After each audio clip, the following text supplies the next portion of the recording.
Never in my life did I think I would get to experience this feeling again. What feeling, you're probably asking?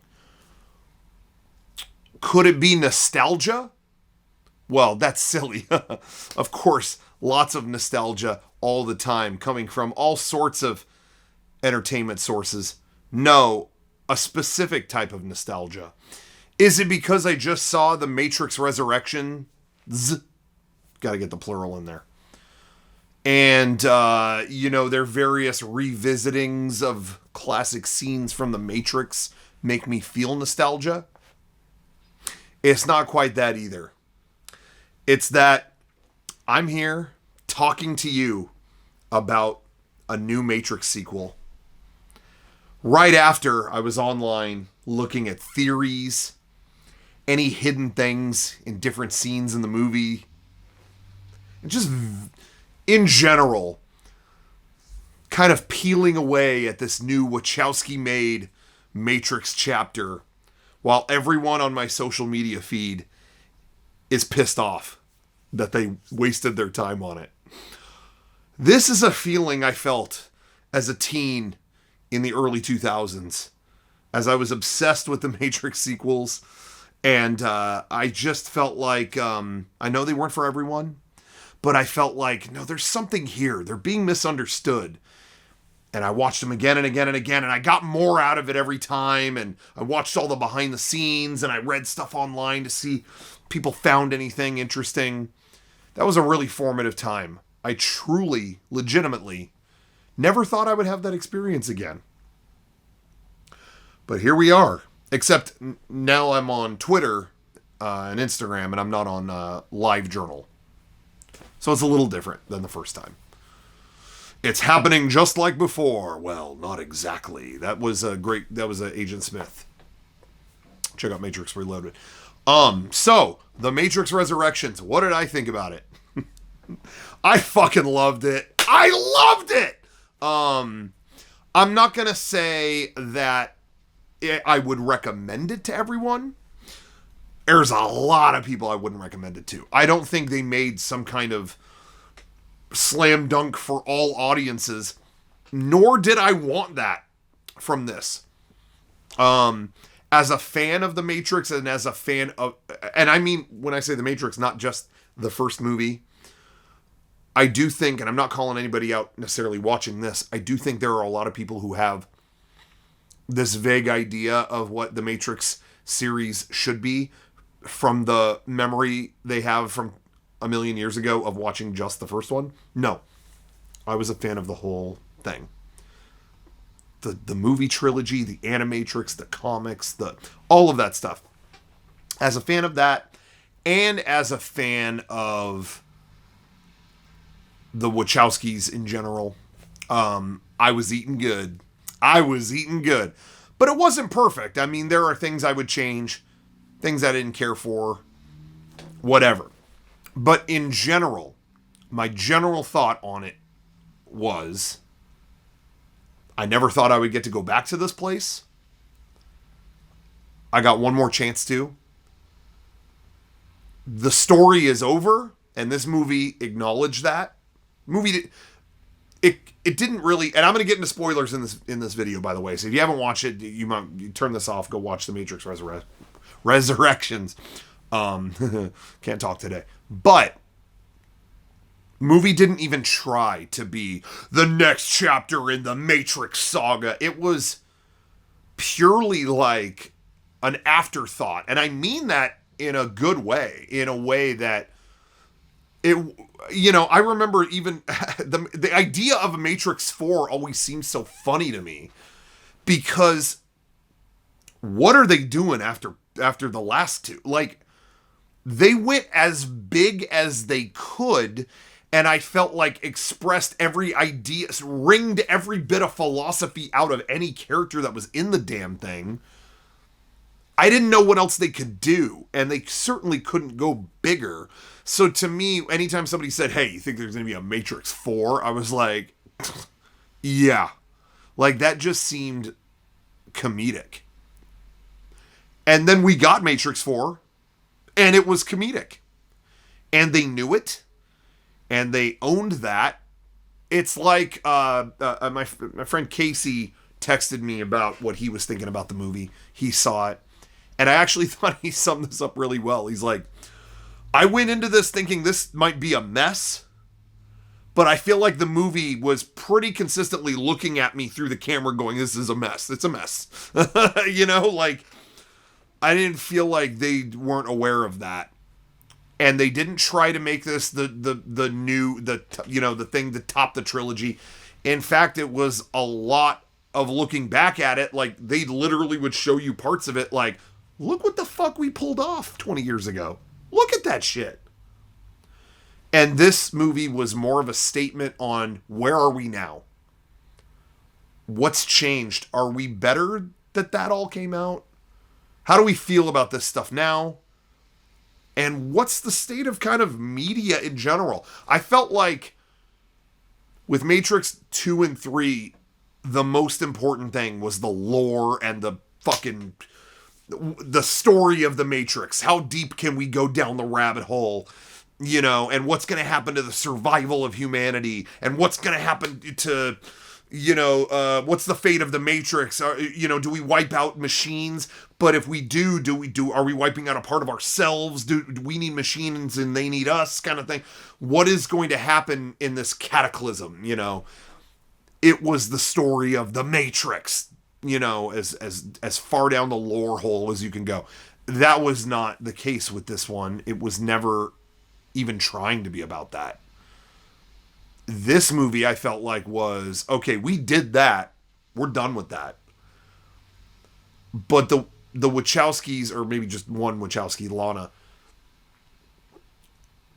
has some things to say maybe about the process of making something like that, but also just, this was a movie about media. And utilized the framework of the Matrix to tell it in a way that I don't think any other movie or franchise or whatever could have pulled off. Like, they kind of had the rare opportunity. The way that this is going to sound maybe a little weird or whatever, but I remember when they talked about Back to the Future 2 coming out. The director, Robert Zemeckis, was like, I kind of have, I wrote it the way that I did because I kind of had an opportunity no other movie has. I've got a time travel movie, and the story has presented an opportunity where I can actually go back into the first movie and explore and literally walk around in the background and find stuff and kind of mess with the events of the first movie. That had never been done in a movie before. But you're within the Back to the Future framework, you kind of can do that. You can do these things that a movie has never done before. And in a way, I kind of feel like that's what they took advantage of in the Matrix Resurrections. You have, cycles of software and kind of keeping someone subdued through a program that's making them feel like they're going through life, but it's just programming. It's a system designed to make you think this way, and an oppressive system, and we saw that a lot in the original movies, of course. There was machines trying to do that to keep us pacified for their own reasons. And in this movie, it was kind of like even more a reflection on us now. You know what I mean? We're kind of like creating our own, we're kind of like in our own matrices when it comes to entertainment now. It's kind of like nostalgia is our battery. We need that juice to kind of keep us in the cocoon, and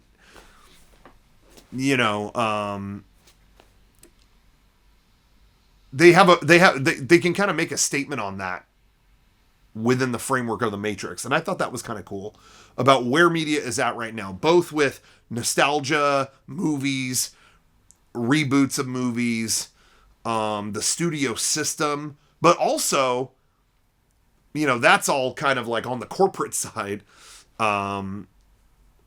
It's also kind of saying stuff about our own networks, social media, whatever, which I thought was really well done, honestly. I thought Neil Patrick Harris, he's kind of, he's the analyst. And I'm just saying this off of just seeing it one time, so I might get things wrong, and I apologize if I do. Also, my voice is a little hoarse from a video we were filming, so if I lose it, don't mind me, I'm gonna drink something. But anyway, Neil Patrick Harris as the analyst was great, was really, really good. The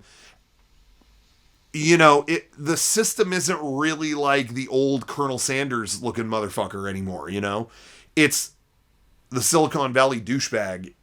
It's the, Ben Shapiro kind of like, he kind of, he's realized he's tapped into the emotion economy of people. Social media makes its dollars off of you being upset and you seeing a fucked up picture of what happened to some kid, or wanting something, or being again mad at other people. The emotion economy, the outrage economy, whatever. I mean, this was a movie more about Facebook than the fucking Social Network. He's talking about, I think he said in the movie, like, I get more juice from humans when they're in that mode of like desire and fear, and that keeps going. And I think he even says to Neo and Trinity, it's like, we get more energy from you guys when you're like close, but not too close. Like when you're together, what's that? But if you're like just close enough where that angst is there, that's where we get that energy, and we get fed in that way, and I just thought, like, yeah, this is our fucking villain right here. Is you have fucking Zuckerberg taking over the throne from old media, so I liked that aspect of it.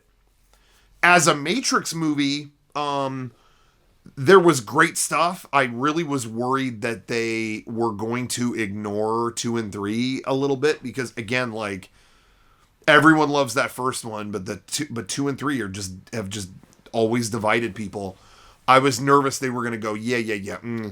And when Neo wakes up in this movie, I actually, when they finally wake him up out of his pod in the Machine City or whatever, and his eyes were normal, I was like, motherfucker, his eyes were burnt out in Revolutions, and I thought, damn, are we just ignoring that, But hey, we got paid back on that and then some.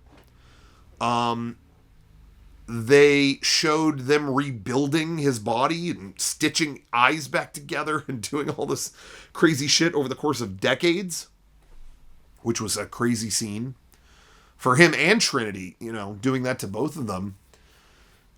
So we got, okay, good. We're connected we're not ignoring Revolutions. We're not, whatever. And when I say and then some, there was some deep cut shit. First of all, let's start at, we see Sati again, the little girl from Revolutions. First of all, I never thought we were going to see her again. I just thought, like, why even go into that? Why bring that up?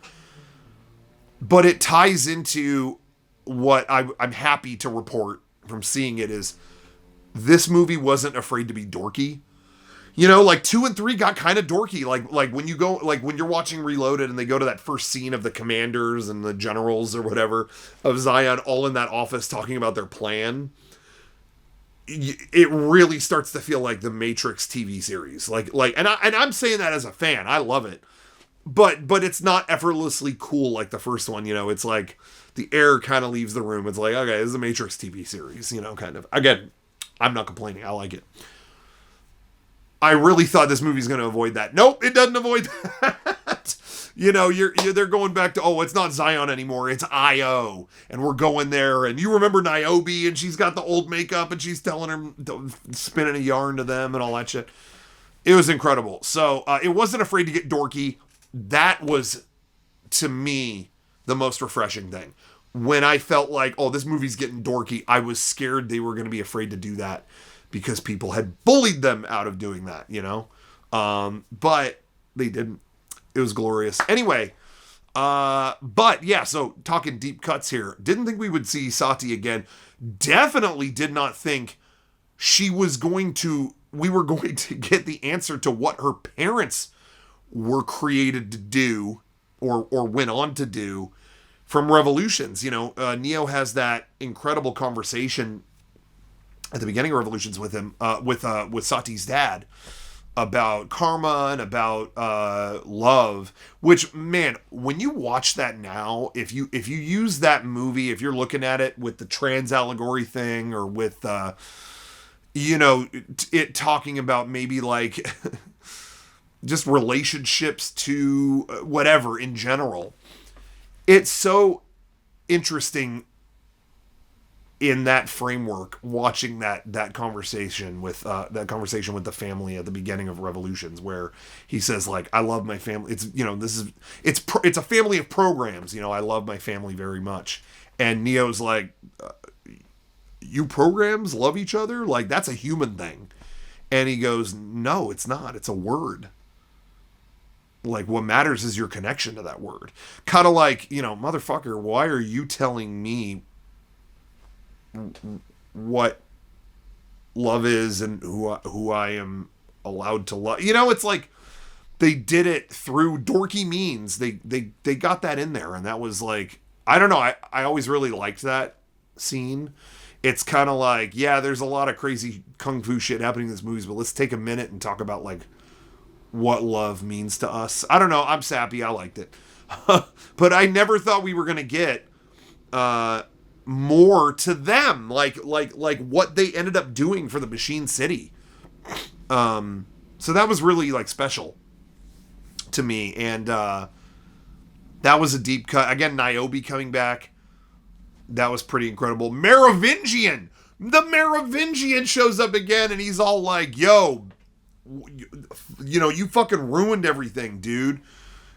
Yo, Neo, you know, all your stuff kind of like ruined, again, like, Merovingian kind of plays this like cinema snob role almost, you know, where he's saying, like, you know, before you we had conversations and it wasn't just video game shit, blah blah blah. These are things I'm sure the Wachowskis heard, you know. And I love that in general. I think mainly what I'm trying to say with that aspect of it is, I think the Wachowskis earned doing a movie where they could respond to the way the media treats them and other things like them. You know what I mean? I think they earned that. Given that their first movie was blamed for school shootings and, you know, like, and you know, Matrix Reloaded comes out. So many things are copied in movies. You got directors saying that ruined movies, you know. I just think with how long they willingly or unwillingly spent in that kind of spotlight, I think they earned a movie where they got to discuss that. So I like that. But going back to deep cuts, let's talk about the deepest cut of all. Is the fucking Matrix Online canon?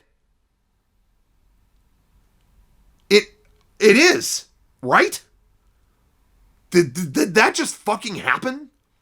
Where you have, like, I think it was, again, I wasn't a big MMO guy, so I don't remember everything, but it was like warring factions among the machines themselves, right? And wasn't it over like Neo's body, like what they were going to do with it?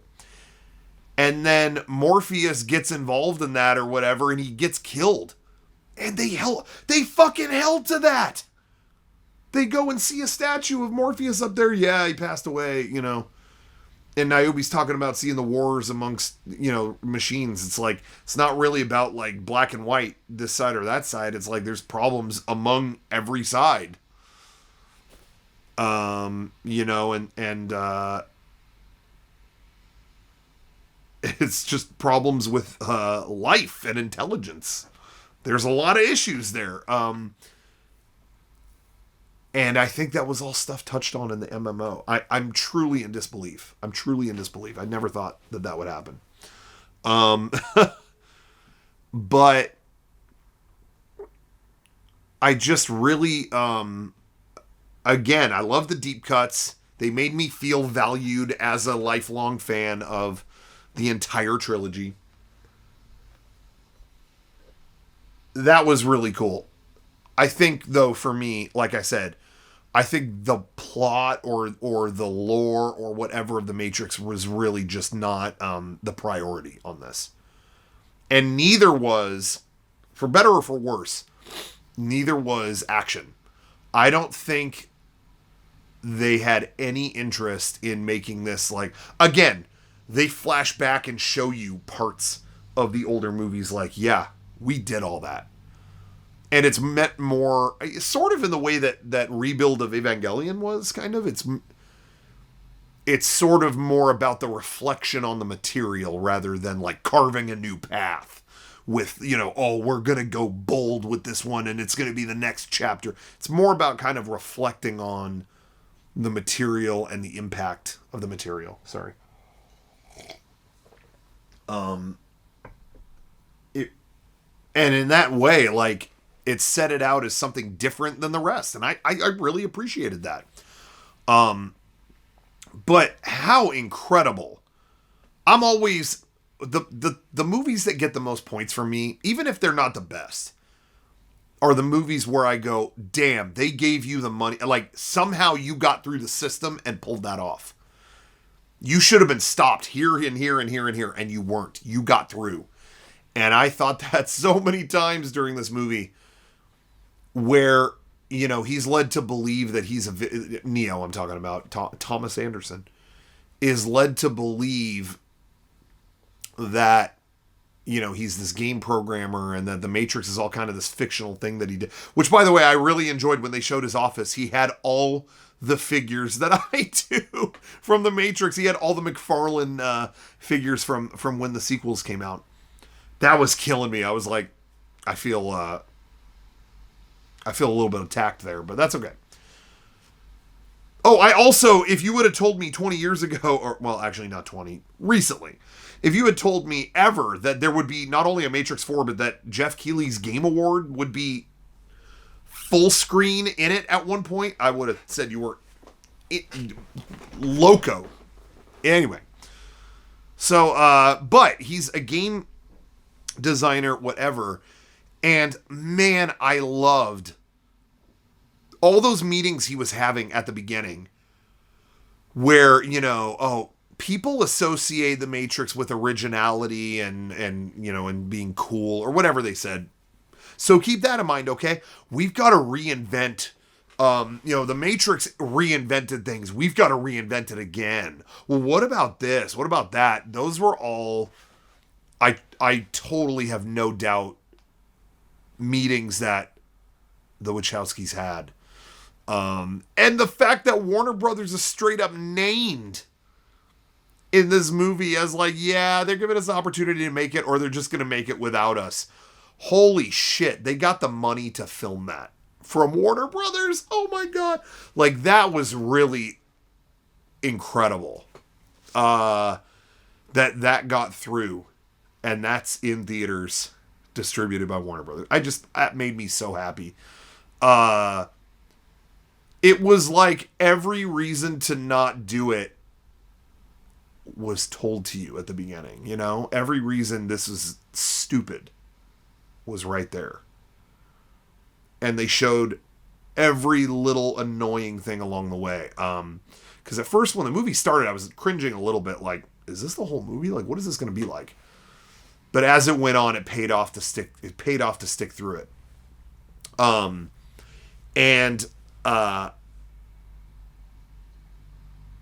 really want to okay, I'm going to say this next thing, but bear with me. I'm going to say something bold here. I have seen the most fucking dim bulb takes on this movie. Now, when I say dim bulb, I don't mean people who, oh, I didn't like it. Oh, this movie sucks. Fine, you're valid. I know there are a lot of people who are just, not feeling this. Get it. You're valid. But I have seen some fucking dim bulb takes on this movie. From the perspective of, I hate to say this, but like there's been like more than one reviewer that I've seen, and these are people I like and people that I trust and listen to, that are like, another movie with a lot of nostalgia, just like Ghostbusters. Yeah. And then they're like, I wonder if that's the point of this movie.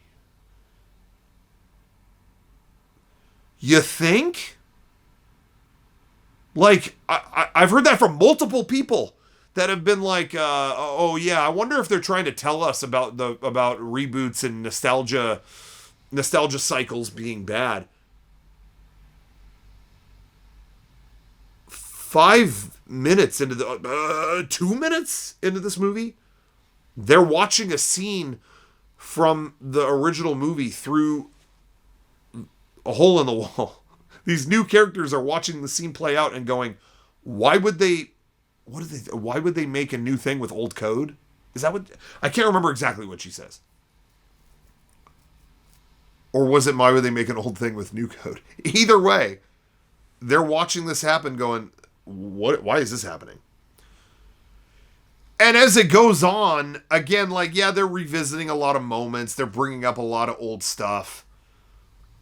But man, once Neo goes into that room where they're like playing scenes from the movie back there, and, they've got the new Morpheus, and he's like, you choose the red pill, you choose the blue. He starts, whatever he says, he starts to quote, Morpheus, you feel the matrix around you when you go to work, when you go to church. And then he just straight up goes blah, blah, blah, blah, blah, and moves on from there. And I just felt so good in that moment. I'm like, this is the biggest fuck you to just regurgitating nostalgia.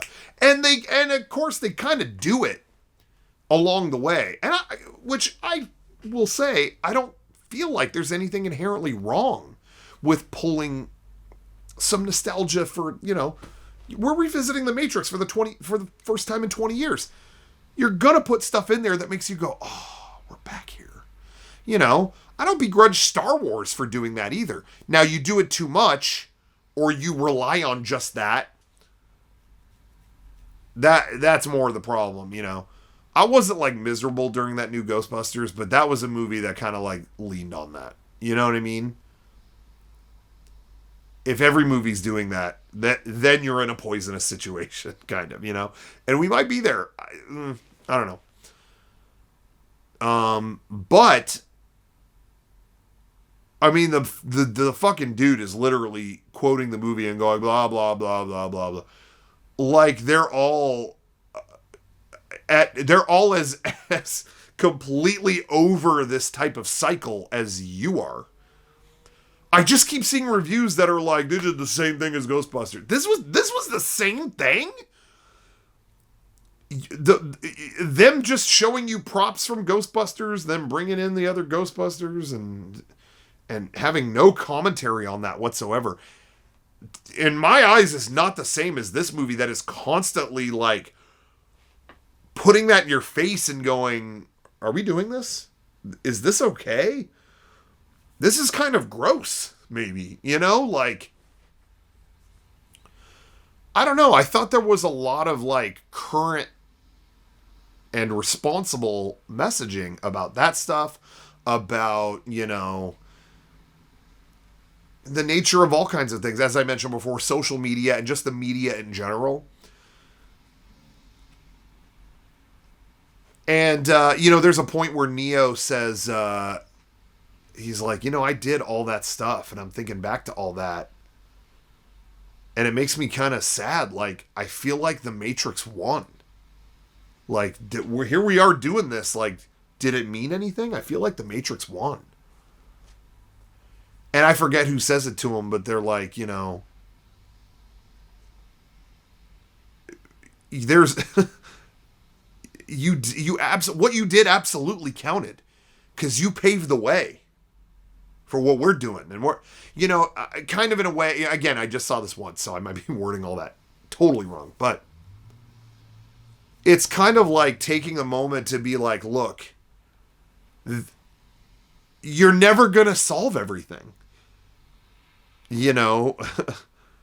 There's always going to be another conflict with this or that or that or that or whatever. But that doesn't mean you don't, even though maybe the context, I mean, this movie goes as far to say that, like, the whole one concept, the one, and that prophecy and all that stuff, over the course of not even this movie, but also the ones before that, they kind of all debunk that as like, yeah, that was like that narrative actually kind of is broken. Like, it's not good. Like, it kind of shits on it. But that doesn't mean, it's putting that in a modern context. Like, maybe that doesn't work now. Maybe as time goes on, we learn. And there's other ways to tell that story, and there maybe there's better things to arrive at than just, oh, you're the one from the prophecy, But at that time, that story ruled. And just because our parameters of what is excellent now are different, doesn't mean that didn't fucking rule when it came out. You know what I mean? And we can reflect on that and be a little nostalgic and go, thank you for that, And I kind of took that as that's what was happening in that moment, He says, I feel like the Matrix won. Like, I feel like the system won. I feel like, maybe the Wachowskis are kind of, and again, I just mean Lana, I guess, because I think Lily is retired on this shit. But maybe they're speaking through him in that way. Like, we told people to rise up against the system, but look at the fucking system. It's still winning. But that doesn't mean you shouldn't have done what you did back then in whatever form of rebelliousness you had it. There's always going to be a system in place doing damage to someone.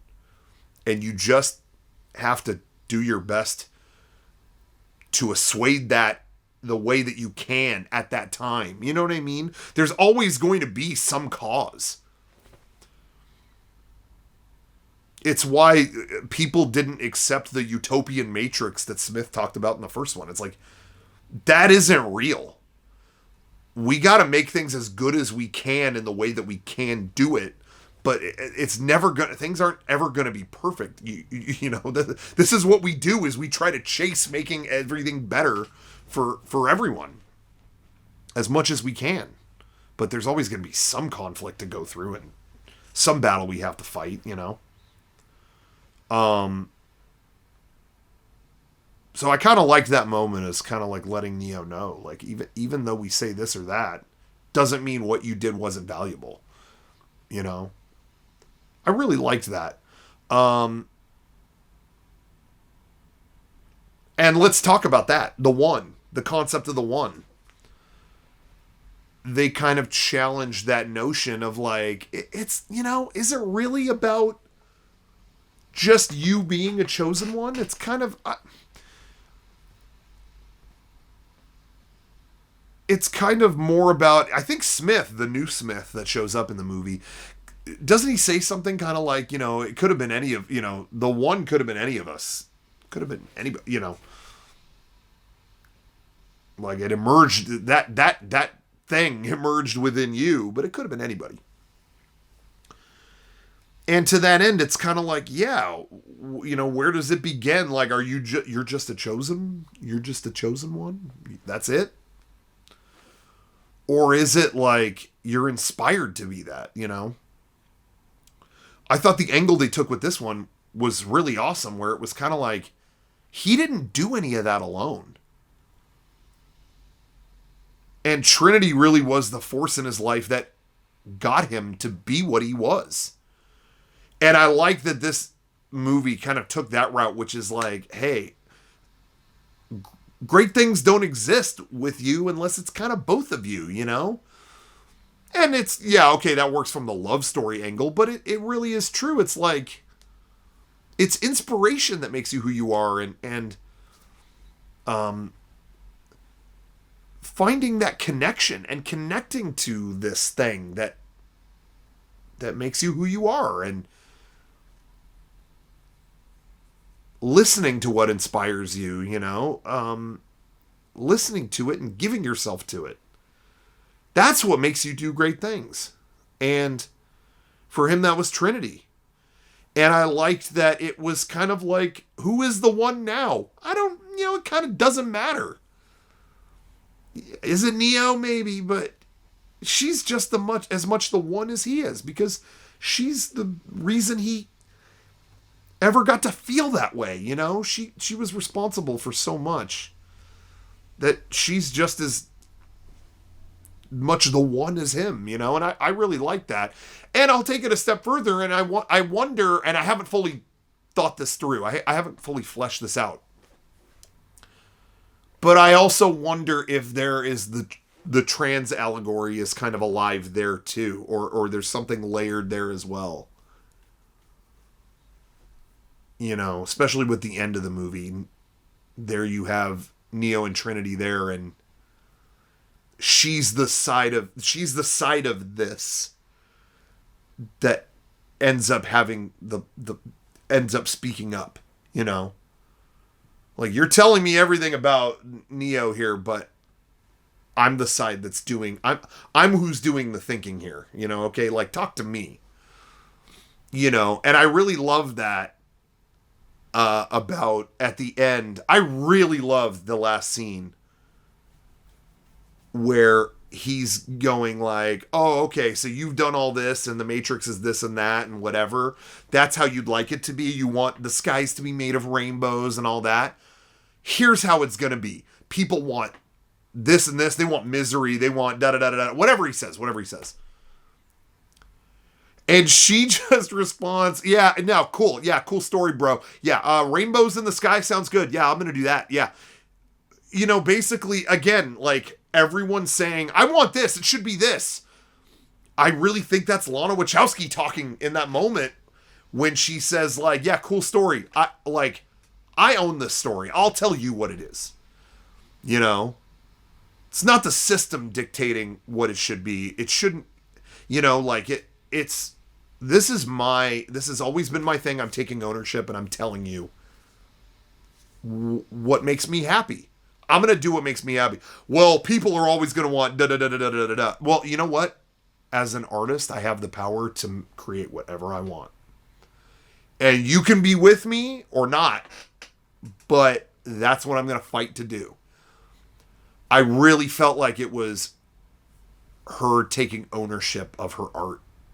You know what I mean? I don't know if that makes any sense.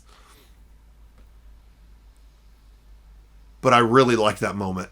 There were lots of, in the same way that the original Matrix was rebellious against the system. I feel like this movie was the director kind of fighting against the system in a way. You know what I mean?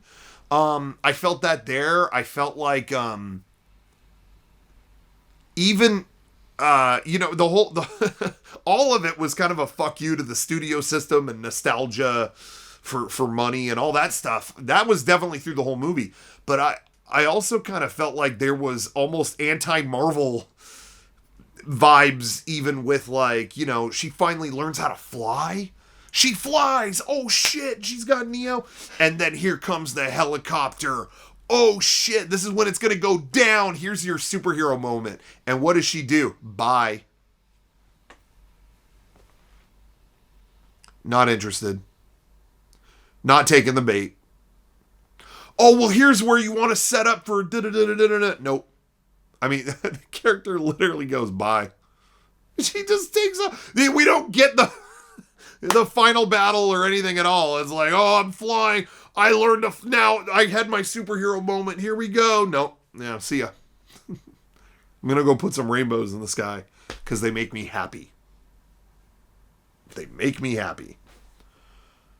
That's why I liked the movie. To me, the rebellious spirit was there in the form of, you can keep telling me what this should be. You can keep telling me how to keep audiences fed. You don't control me. At the end of the day, the system's a system, but you can't stop me from being who I am. You know what I mean? You can fire, you can make new agents. You could fire those ones. You can't replace who I am as an individual, you know. Neo and Trinity even, yeah, let's not even talk about one person. Neo and Trinity together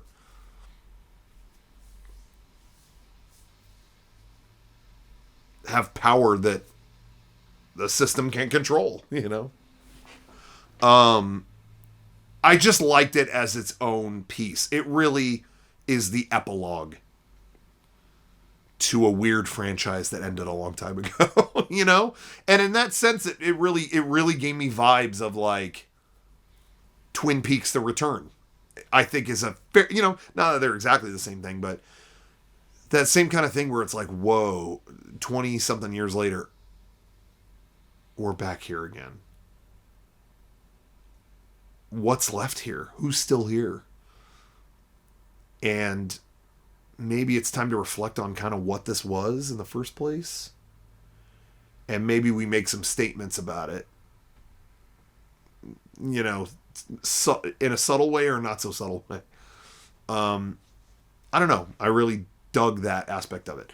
Okay, what didn't I like? I will say, I'll give you my, okay, the list of what I didn't like. Up front, the action, you know, was not good. But bear with me on this. I have definitely seen, you watch the older movies and, I've seen interviews where they talk about that the Wachowskis would storyboard every single cut in the sequels, and like, you know, every single place the camera is, they did a storyboard like a comic book. And they didn't do that with this one.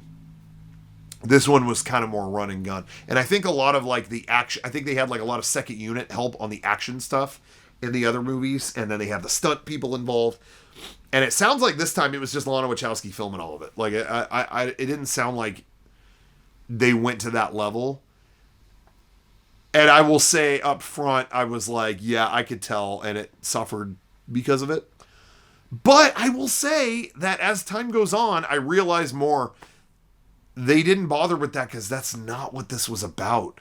I really think, were not out to make the next big action movie. There's action, but it wasn't that the thesis on machines versus kung fu and whatever giant set pieces, that was done. That book is closed. And this one, the action served more as a character thing, almost like remember when you used to do this? Like, is that still part of you? You know what I'm saying? They weren't really out to prove anything with that. This movie really just resisted the need to, it better be an impressive fight. It kind of never was about that. So I kind of like, now I don't really care so much. But in the moment, I was kind of like, what would have made this movie perfect is just one scene. You know, every Matrix movie has that one scene at least. You know, in the first one, you had the lobby shootout or whatever. Second one, you had the freeway chase or the chateau fight, you know, whatever. Third movie, you have Neo versus Smith or the battle to save the dock or whatever. You know, this just doesn't have that, you know. And so, you know, there is a fanboy inside me that's like, man, you know. But again, as time goes on, I'm like, it really wasn't about that. That book is closed. This was the statement about the release of that book. You know what I mean? Like, I don't know. So I'm a little more forgiving on that. Having watched all the Matrix stuff leading up to this movie coming out, I do wish they had their director of photography back. They pretty much all the previous stuff was shot by a DP named Bill Pope, who has shot all kinds of great movies. Great cinematographer or whatever. He did not return. I think they had a falling out him and the Wachowskis. So they were not. He didn't come back. That was a bummer. I wish there was a cohesive thing among the films like that. I was a little bummed there wasn't in that department. Soundtrack, I was disappointed. I don't know why they just didn't. It didn't seem like there was really anything memorable happening with that soundtrack until they would repeat cues from the older movies. In which case, it's like, why didn't we just get that? Is Don Davis a busy composer? Like, is he doing anything? Like, but I also have heard like maybe he retired. So okay, if he retired, respect, whatever. But I don't know. That was just kind of like. Nothing happened in the music department. And something I really enjoyed about the past Matrix movies too is that there was always like some fucking jams on the soundtrack. You know, they would play songs obviously from groups or, bands or electronic artists. But even when it wasn't like necessarily a band, it was like, like go watch the Chateau fight from Reloaded. They bring in this Rob Dugan track that's, and it's like, oh, I want to go fucking play that song, or that fucking Power Rangers ass song from the Burly Brawl with all the Agent Smiths in Reloaded. That song is intense. You want to like go listen to all that, and jam out, I guess. I don't know. What do you do to music? I don't know. You tell me. But there wasn't anything like that. Now, it is funny, though. I was listening to the soundtrack earlier because it's on, Apple Music and stuff. And there is like a disc of like remixes. And it sounds like Matrix Club hits. It sounds like The Matrix. It's kind of funny. So I am enjoying that. But in a series that's always been so stylish, to have the cinematography be a little messy and then have the music not really have any kind of stylistic hook, I don't know. A little disappointed in that. And then I'll say this. Morpheus wasn't in the movie. In my opinion, it would have been great to see Lawrence Fishburne again. Yes. But he already ran out of things to do in the third movie. I always felt that way. So him being gone in this one, I don't know. I'm almost kind of more entertained that they held to the Matrix Online canon. That guy's dead. I kind of appreciated that I don't know. To me, it's like, hey, that's the story, man. We're sticking to it. So I didn't mind that so much. But man, my favorite actor and performance in all of those films is Hugo Weaving. Now I liked what they did with Smith in this new one. And again, it's I was kind of like, oh, they're bringing Smith back. Like, didn't we have the definitive statement on Smith with these last movies? Like, must we bring him back?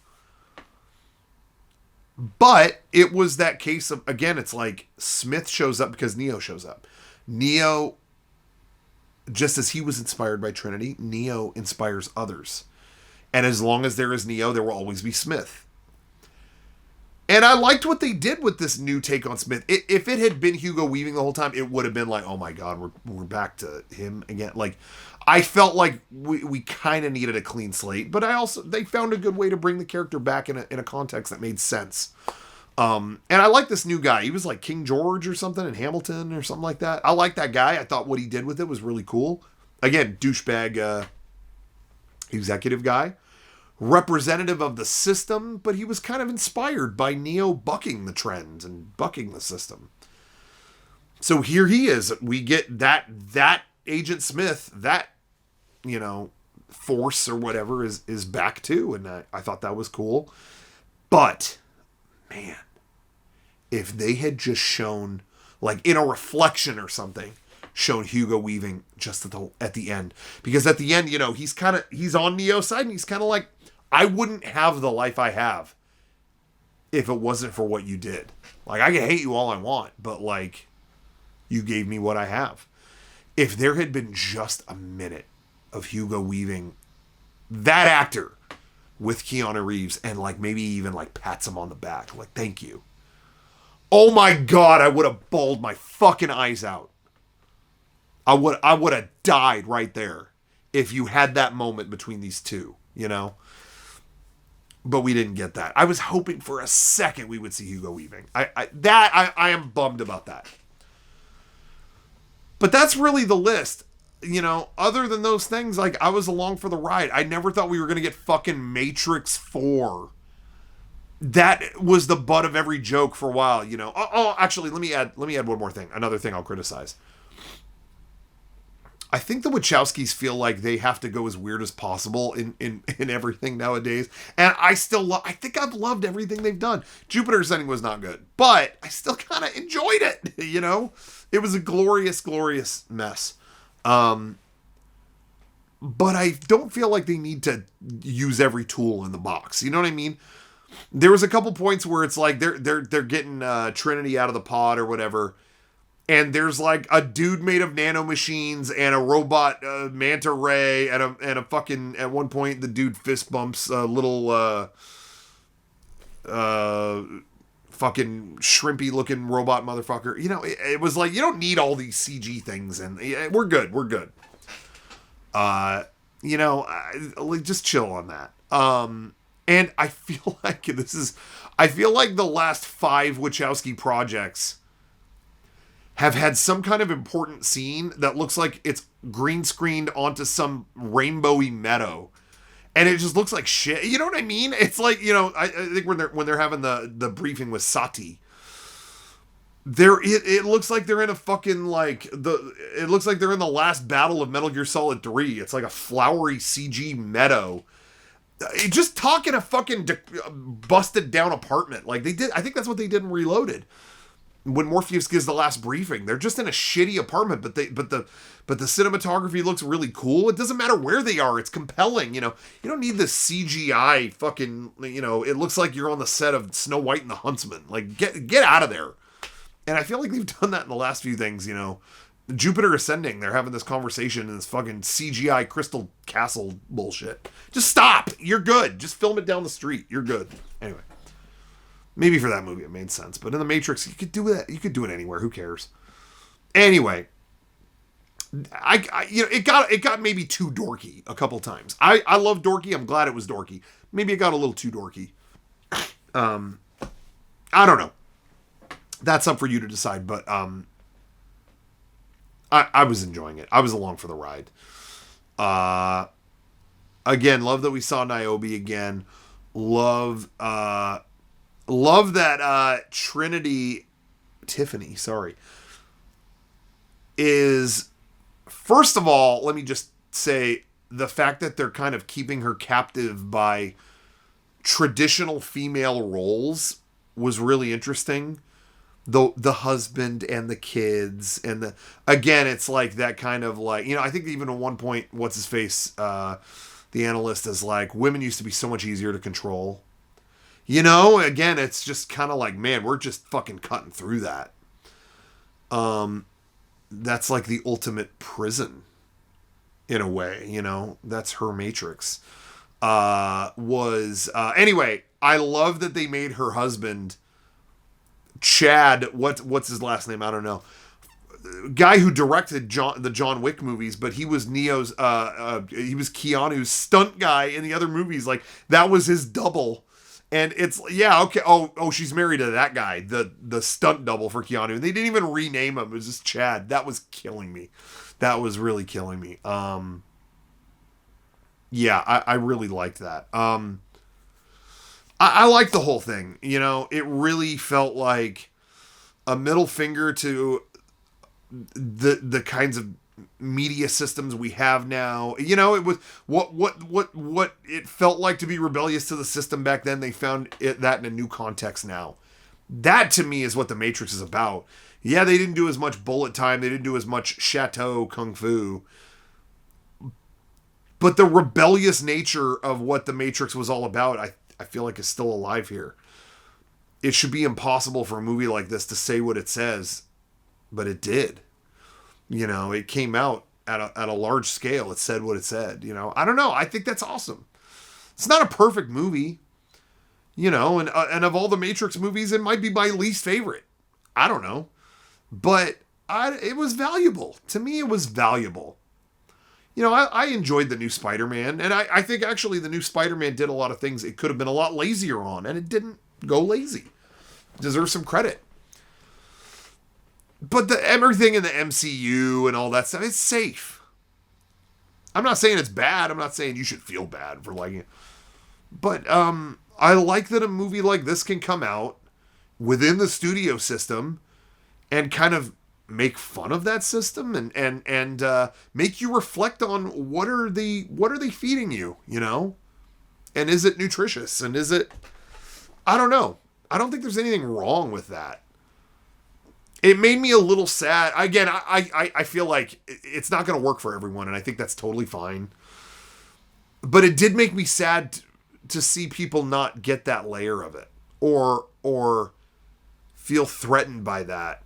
To me, it's like, why? Like, I think you should be paranoid of kind of your day-to-day every now and then, I don't think that's bad. I really appreciate that they were willing to go there. It would have been so easy to just make it another action movie. That everyone would go, yeah, badass. But here we are again, like I said, arguing online on if it was art or not. If it was schlock or not. Valuable or not valuable. I don't know. To me... That's always been what was entertaining about these movies. Divisive is not a bad thing.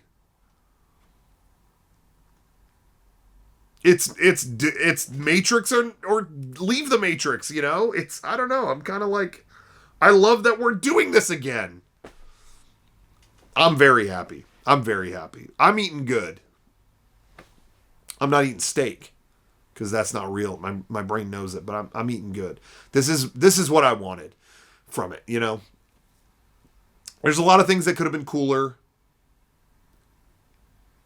But I never, in the first place, thought I'd ever get to go back here. And I appreciate the trip. So that's my thought on it. I don't know if I'm saying anything particularly that brilliant here, but that was my take. That was why I enjoyed it. Yeah. I'm trying to think if there's any Wachowski project that I didn't totally enjoy. Again, Jupiter Ascending was bad. But it's a glorious train wreck. You got to watch it. And I think there's just a lot of stuff in this movie that might connect and be meaningful to a lot of people that it won't be for others. Things hit different people in different ways. But I do think a lot of people felt seen by this one. Do you know what I mean?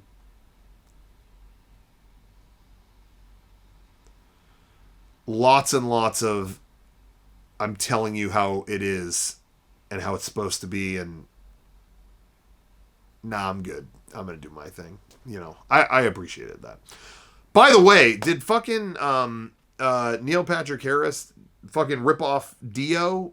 Like, was that a JoJo thing or what? He busted out the world? Whatever, I'm not going to go into that.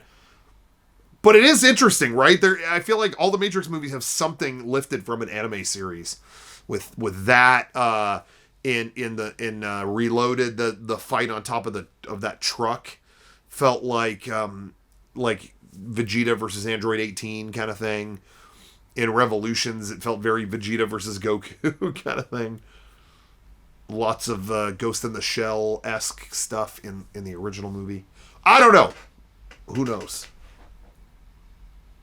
But anyway, I thoroughly enjoyed... It wasn't perfect, but I thoroughly enjoyed The Matrix Resurrections.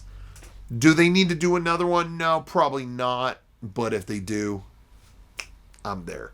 What a waste of time that end credits thing was. There was a scene after the credits. I don't know if you've seen it, but waited in the theater for that to come up. And that, I will actually say, absolutely leave before that. That I felt like I wasted my time.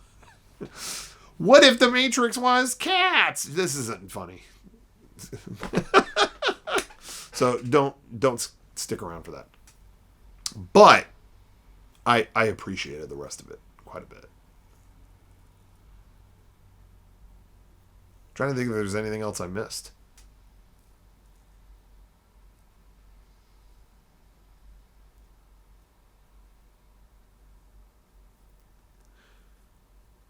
Nope.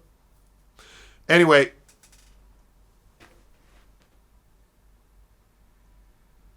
I think I have a movie coming out tomorrow, so I gotta go work on that. So I hope you enjoyed this. I hope I didn't waste anybody's time. I've been trying to think of a funny Matrix joke to end on this, like this or that, like red pill. I don't have anything. Oh,